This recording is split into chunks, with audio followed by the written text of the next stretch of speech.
नाम का एक गरीब आदमी अपनी पत्नी के साथ रहता था। एक तो गरीब उस पर गांव में उस बरस सूखा पड़ गया जिससे किसी को कोई काम नहीं मिल रहा था। और कब तक भूखे रहेंगे हम लोग? भोजन किए हुए कितने दिन हो चुके हैं। मार बनाने के लिए भी घर पर धान नहीं है जी। कम से कम आप जाकर थोड़ा धान तो ले आइए ताकि मार बनाया जा सके। मैंने पहले ही कई कर्जा ले रखा है, वापस अभी तक लौटाया भी नहीं है। अब हमें कौन कर्जा देगा? कहीं काम करना चाहूँ तो भी काम नहीं मिलता। अच्छा ठीक है, थोड़ा सा मार मैंने बचा कर रखा था। आप एक काम करिए कि उन्हें लेकर आप शहर में काम की तलाश में निकल जाइए, और अगर रास्ते में आपको भूख लगे तो आप उससे पी लेना, नहीं तो फिर हमारा भूख से मरना तय है। ठीक है, तो आज शहर जाकर कुछ पैसे कमा करके ले आता हूँ, चलता हूँ। इसके बाद सुनील शहर काम की तलाश में निकल पड़ता है। रास्ते में कहीं एक साधु बैठे थे। पानी पानी, बेटा तुम्हारे पास थोड़ा पानी हो तो दो ना, मुझे बहुत प्यास लगी है।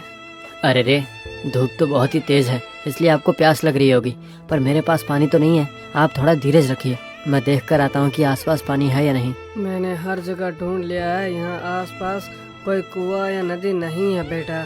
थक हार कर मैं यहाँ बैठा हूँ। ठीक है, मेरे पास थोड़ा मांड है, आप ये ले लीजिए। आपकी प्यास भी बुझ जाएगी और आपको थोड़ी ताकत भी मिलेगी। मेरी प्यास बुझ गई है। तुम भले हो बेटा, तुम्हारा बहुत बहुत भला होगा। वैसे तुम कहाँ जा रहे हो बेटा? इसलिए मैं शहर जाकर काम ढूंढ रहा हूँ। ठीक है, अब मैं चलता हूँ। नहीं बेटा, रुक जाओ। तुम्हें देखकर मालूम पड़ता है कि तुम बड़े ही दीन हो। तुम पर लक्ष्मी जी प्रसन्न नहीं है, इसलिए तुम बहुत ही ज्यादा निर्धन हो। मेरे पास थोड़ा भस्म है, तुम इसे लेकर जाओ। लक्ष्मी जी की प्रतिमा की 10 दिनों तक इसे पूजा करना। पूरी निष्ठा से 10 दिनों तक पूजा कर लोगे तो अवश्य लक्ष्मी जी तुमसे प्रसन्न हो जाएगी। पर याद रहे, धन प्राप्ति के बाद तुम इस भस्म से पूजा की तो पाया हुआ सब कुछ खो दोगे। शहर से लौटने के बाद आपने जैसा कहा है बिल्कुल वैसा ही करूँगा। तुम्हारे शहर जाने का कोई फायदा नहीं होगा, तुम्हें वहाँ कोई काम नहीं मिलेगा। गांव वापस लौटने के रास्ते में तुम्हें एक आम का पेड़ मिलेगा, उससे फल तोड़ लो। आने वाले 10 दिनों तक उन फलों से तुम्हारा गुजारा हो जाएगा। फिर सुनील साधु का दिया भस्म लेकर गांव लौटते हुए रास्ते में एक आम के पेड़ से फल तोड़कर घर ले जाता है। अरे आप इतनी जल्दी घर वापस आ गए, शहर नहीं गए क्या? ये लो, साधु जी की दी भस्म। साधु जी ने कहा है कि इस भस्म से 10 दिनों तक लक्ष्मी जी की पूजा करने से वो हम पर प्रसन्न हो जाएंगी। आपको खाने के लिए कुछ लाने के लिए भेजा था और आप ये भस्म लेकर आ गए। चलो, अगर 10 दिन का पूजा कर भी लिया तो क्या हम बिना खाए मर नहीं जाएंगे 10 दिन तक? देखो, उस पोटली में कुछ आम लाया हूँ, आने वाले 10 दिनों तक ये फल ही अपना आहार है। चलो ठीक है, हम फल खाकर गुजारा कर लेंगे, लेकिन लक्ष्मी जी की पूजा करने के लिए हमारे पास प्रतिमा नहीं है, और प्रतिमा खरीदने के लिए हम पैसे कहाँ से लेकर आएंगे? अब इसका इंतजाम कैसे करेंगे आप? हाँ, हमारे घर में लक्ष्मी जी की प्रतिमा तो नहीं है। ठीक है, मैं पड़ोस के भगत के घर जाकर ही लक्ष्मी जी की प्रतिमा ले आता हूँ। 10 दिन के बाद उन्हें वापस दे देंगे हम। वो तो बड़ा ही कंजूस है जी, चाय में गिरी मक्खी भी चूस कर पी लेता है, तो वो लक्ष्मी जी की प्रतिमा क्या देगा हमें? पूछने में क्या बुराई है। इसके बाद सुनील अपने पड़ोस में रहने वाले भगत के घर लक्ष्मी जी की प्रतिमा लेने के लिए पहुंच जाता है। अच्छा, तो भस्म से लक्ष्मी जी की पूजा करोगे तो लक्ष्मी जी तुम पर प्रसन्न हो जाएगी। ठीक है, मैं तुम्हें प्रतिमा दे देता हूँ, पर उस प्रतिमा का कांच टूट गया है। तुम भस्म से उसकी पूजा करोगे तो खराब हो जाएगा। अगर तुम्हें पूजा करनी है तो उस पर कांच चढ़ा लो, ठीक है? और 10 दिन तक पूजा करने के बाद मुझे वापस दे देना। ठीक है, मैं प्रतिमा पर कांच चढ़ाकर पूजा कर लूँगा। सुन लो, प्रतिमा अगर थोड़ी भी खराब हुई तो तुम्हें मुझे ये नया ला कर देना पड़ेगा। अगले दिन सुनील लक्ष्मी जी की प्रतिमा पर कांच चढ़ाने दुकान पर ले गया। दुकान पर जाने के बाद प्रतिमा पर कांच चढ़ाने के 10 रुपए लगेंगे। क्या 10 रुपए? इतने पैसे मेरे पास होते तो मैं नई प्रतिमा नहीं ले लेता। ठीक है, जाकर नई प्रतिमाएं खरीद लो। वैसे भी ऐसी प्रतिमा 25 रुपए से इस बाजार में तुमको कहीं नहीं मिलेगी। देखिए, 10 तो क्या, मेरे पास 1 रुपया भी नहीं है फिलहाल। आप अगर इस प्रतिमा पर कांच चढ़ाने के बदले अगर आप मुझसे कोई काम करवा लेंगे तो मैं वो आसानी से कर लूँगा। अच्छा, तुम्हें देखकर तो मुझे दया आ रही है। ठीक है, तुम मेरी दुकान पर आने वाले 10 दिनों तक थोड़ा बहुत काम कर लो, उसके बाद मैं प्रतिमा पर तुम्हें कांच चढ़ा कर दे दूंगा। ठीक है जी, मैं आपकी दुकान पर काम करने के लिए पूरी तरह तैयार हूँ। बताइए, अब मुझे क्या करना है? दुकान की सफाई कर दूं क्या? इतनी छोटी सी दुकान की सफाई मैं खुद कर लूंगा। यहाँ से 4 गली छोड़कर एक मंदिर आता है, उस मंदिर से चौथा घर हमारा ही है। तुम कल सुबह वहाँ आ जाना, मैं बता दूंगा कि तुमको क्या करना है। दुकानदार के कहे अनुसार सुनील अगले दिन उसके घर पहुँचता है। आ गए सुनील, आज से तुम्हारा काम शुरू हो रहा है। सुनो, आज से तुम्हें गाय के तबेले की सफाई करनी है। इन गाय से दूध निकाल कर ग्राहकों तक पहुंचाना है। जब शाम हो जाएगी तो शाम में चारा काट कर लाना और पशुओं को खिला देना। ये तुम्हें 10 दिनों तक करना है। मैं तुम्हारा काम कर दूंगा, याद रहे। तुम्हें काम अगले 10 दिनों तक हर रोज करना है। मुझे इतने काम करने पड़ेंगे, क्या कर सकते हैं। वैसे भी मुझे 10 रुपये आखिर देगा कौन। अब ठीक है जी, मैं सारे काम कर दूंगा। आप प्रतिमा पर कांच चढ़ा देना। तुम उसकी चिंता छोड़ दो। 10 दिन बाद दुकान पर आकर तुम अपनी प्रतिमा लेकर जाना। जैसा दुकानदार ने कहा, सुनील वो सारे काम करने लगा। इस तरह 3 दिन बीत गए। चौथे दिन दुकानदार ने उसे बुलाकर कहा, देखो सुनील, तुम 2 दिन आराम कर लो, तीसरे दिन तुम यहाँ आ जाना, ठीक है। ऐसा करने से प्रतिमा तैयार होने में और 3 दिन की देरी हो जाएगी ना साहब। अरे क्या कर रहे हैं, मेरे यहाँ काम करने वाला छुट्टी खत्म कर वापस लौटा है, तो यहाँ 2 लोगों की जरूरत तो है नहीं, इसलिए काम करने के लिए एक आदमी काफी है। इसलिए तुम थोड़ा आराम कर लो। ठीक है साहब, चलिए मैं तीसरे दिन वापस आ जाऊंगा। इसके बाद सुनील अगले दिन काम पर फिर से वापस आया। ठीक है सुनील, तुम आज से 10 दिन तक काम कर लो और उसके बाद। ये क्या है, मैं पहले भी 3 दिन काम कर चुका हूँ यहाँ। आप मुझे 10 दिन काम करने के लिए कह रहे हैं। 7 दिन काम करना काफी हो जाएगा। अरे सुनील, मैंने तुमसे पहले ही कहा था कि 10 दिन तक लगातार काम करने पर ही तुम्हारा काम करूंगा। और तुमने 2 दिन की छुट्टी मांगी थी, भूल गए क्या? मैंने तो छुट्टी नहीं मांगी, आपने ही मुझे छुट्टी दी थी और अब आप ऐसा कह रहे हैं। देखो, तुम्हें मंजूर हो तो कर लो, वरना अपना प्रतिमा तुम वापस लेकर जाओ। इस तरह उस दिन सुनील ने सारा काम किया और शाम में घर जाकर सारी बात पत्नी को बताई। वो बहुत ही चालाक इंसान है, उसने जानबूझकर ऐसा किया। ना मांगने के बाद भी उसने आपको छुट्टी दे दी ताकि वो आपसे 3 दिन और काम करवा सके। आगे से अगर वो आपको छुट्टी देकर कहे कि 10 दिन काम कर लो, तो समझ लेना कि प्रतिमा तो गई हमारे हाथ से। तो अब तुम ही बताओ कि क्या करूं। उस कान चढ़ाने के 10 रुपए कौन देगा? बाबूराव से उधार ले लीजिए। जब हमारे पास धन आ जाएगा तो हम सूद समेत उसे सारा धन वापस कर देंगे। बाबूराव के पास से हमने पहले भी कर्ज लिया था, जिसके बदले 3 गुना सूद देना पड़ा था हमें। अब इन 10 रुपए के बदले क्या पता कितना सूद देना पड़ जाएगा। और हम कर भी क्या सकते हैं?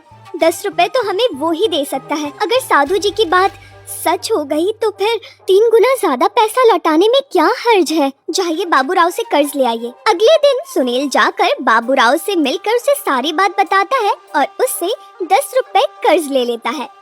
तो उन्होंने बताया कि भस्म से पूजा करने पर धन मिलेगा। कौन है वह साधु? खैर मुझे क्या, मैं तुम्हें 10 रुपए दे दूंगा, पर 1 महीने के अंदर अंदर 10 में 10 जोड़कर पूरे 20 के 20 रुपए देने होंगे तुम्हें, वरना मैं तुम्हारी पूरी जमीन अपने नाम कर लूंगा, समझे? बाप रे, 10 रुपए पर 10 रुपए का ब्याज। मालिक मैं गरीब हूँ, इतने पैसे कैसे दे सकता हूँ? 10 दिन बाद तो तुम धनवान बनने वाले हो ना, तो फिर ऐसी बातें क्यों कर रहे हो तुम भला? है साधु जी की बात पर विश्वास तो है मुझे। ब्याज ज्यादा तो ज्यादा सही, 10 रुपए लेकर घर जाता हूँ। अब ठीक है मालिक, मुझे मंजूर है, आप 10 रुपए दे दीजिए। ये लो 10 रुपए, याद है ना? 10 पर 10 का ब्याज लगेगा, ठीक है? इसके बाद सुनील 10 रुपए लेकर उस दुकानदार के पास जाता है प्रतिमा लेने। ये लीजिए 10 रुपए, इस प्रतिमा पर कांच लगवा दीजिए।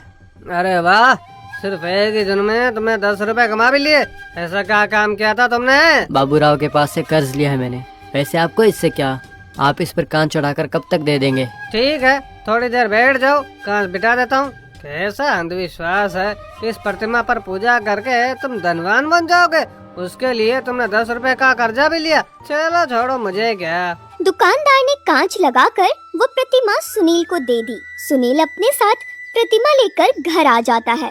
प्रतिमा लेकर आ गए, आज से ही हम लोग पूजा शुरू कर देते हैं। इसके बाद लक्ष्मी जी हमसे प्रसन्न हो जाएंगी। पर बाबूराव ने 10 रुपए पर 10 रुपए ब्याज मांगा है मुझसे, मुझे डर लग रहा है। लक्ष्मी जी पर विश्वास रखकर श्रद्धा से हम पूजा करेंगे तो सब कुछ ठीक हो जाएगा जी। लक्ष्मी जी हम पर जरूर प्रसन्न हो जाएंगी। सब लक्ष्मी जी की कृपा होगी।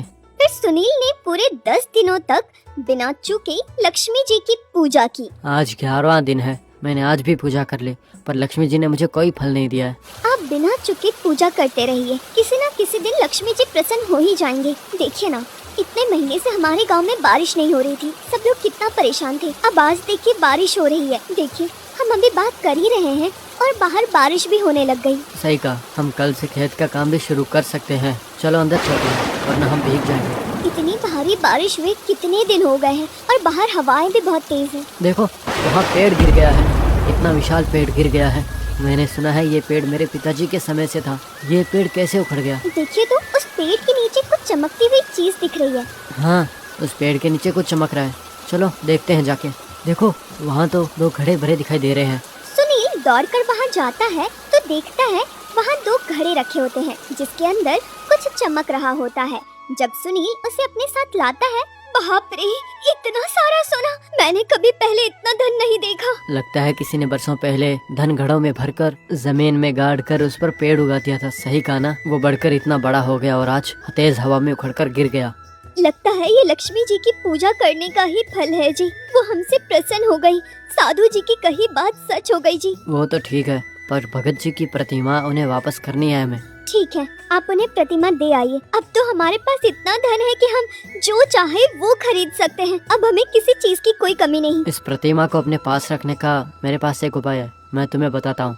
अगले दिन सुनील प्रतिमा लेकर भगत जी के पास जाता है और उनसे कहता है, आपका बहुत धन्यवाद। आपकी दी इस प्रतिमा को पूजकर लक्ष्मी देवी हम पर प्रसन्न हो गई, जिससे कल रात भारी बरसात हो गई, जिससे हमारे घर के आंगन का बड़का पेड़ गिर गया और उसके नीचे हमें खजाना मिला। क्या कहा? सच में हो जाता है ऐसा? मुझे भी साधु जी का दिया हुआ भस्म दे दो, मैं भी पूजा कर लूँगा। मुझे आपको भस्म देने में कोई दिक्कत नहीं, पर आपको उस भस्म से पूजा करने के लिए नई प्रतिमा खरीदनी पड़ेगी। ऐसे ही नहीं चलेगा। आपने जो प्रतिमा मुझे दी है उसके मैं पैसे दे दूंगा। ये लीजिए 50 रुपए। इस प्रतिमा की कीमत 20 रुपए है और ये मुझे 50 रुपए में दे रहे, यानी मेरे 30 रुपए का लाभ है। ठीक है, मैं ये नई प्रतिमा खरीद लूंगा। एक बात और, साधु जी ने कहा जो धनवान होगा उसने भस्म से पूजा की तो उसका धन जा सकता है। फिर भी आप चाहो तो दे दूंगा। नहीं बाबा, मेरे पास भरपूर धन है। पूजा के बाद मेरा सारा धन खत्म हो गया तो फिर क्या करूँगा? मुझे नहीं चाहिए, तुम ही रख लो। इस तरह सुनील ने सबके कर्ज भी चुका दिए और जो 10 रुपए उसने बाबू राव से कर्ज लिए थे वो भी दे दिए। ये लीजिए बाबूराव जी, आपके 10 रुपए पर 10 रुपए का ब्याज जोड़कर 20 रुपए दे रहा हूँ। अरे वाह, इसका मतलब तुम्हारा कहा हुआ सच हो गया।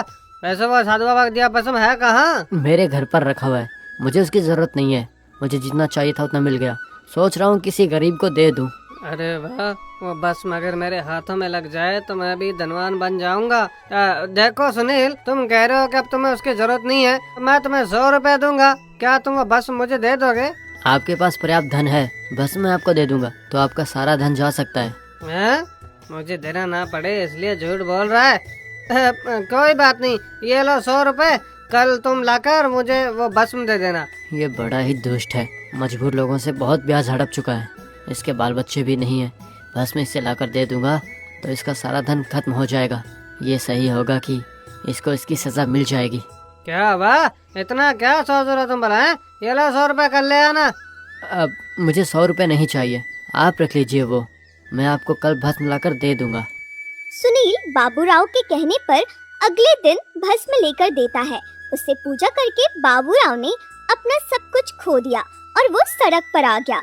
सुनील को जो धन प्राप्ति हुई थी उससे वो गरीबों को बिना ब्याज के पैसे कर्ज पर देकर उनकी मदद करने लगा और अपनी पत्नी के साथ सुखमय जीवन